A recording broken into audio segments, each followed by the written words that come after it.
Mereka makin mendekat, pasukan salib ini makin besar. Jadi 120.000 itu membentuk seperti letter U, seperti busur panah. Kemudian mendatangi muslimin yang ada satu kelompok. Karena Umar memerintahkan mereka untuk satu kelompok. Mereka tidak menyebar, gitu kan. Maka disinilah peran Sa'id. Di dalam buku yang sedang kita bahas mengatakan singahnya Yarmuk. Apa yang dikatakan, apa yang dilakukan oleh Sa'id? Sa'id ini pribadinya tadi saya bilang jeli sekali melihat peluang untuk meraih pahala, gitu kan?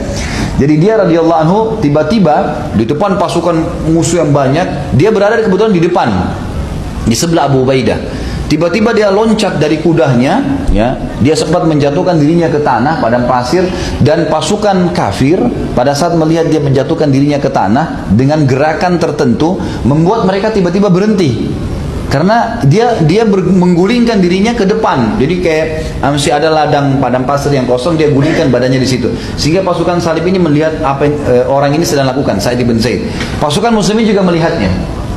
Lalu Sa'id bin Zaid pun dia bilang, saya berdiri di atas lutut saya. Lalu saya pun membangun semangat saya yang tadinya begitu takut, dia bilang.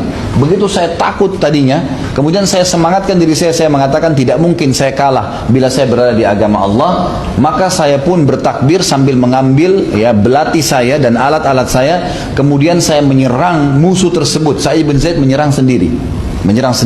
Dari 120.000 tadi diserang juga sama dia. Tapi serangannya Sa'id bin Zaid berbeda, gitu kan? Dia menyerang orang yang paling besar dari pasukan kafir itu dan yang di atas kuda. Pasukan kuda ini sama kalau kita sekarang tank, gitu kan? Nggak bisa sembarangan dikalahkan gitu. Dia menyerangnya, dia meloncatinya, lalu dia membunuhnya. Kemudian pada saat membunuhnya sempat menusukkan pedang lalu menariknya, mengoyaknya orang itu, lalu ditarik lalu dijatuhkan di lapangan yang luas tadi. Tanpa orang itu belum sempat mau menantang memang ya.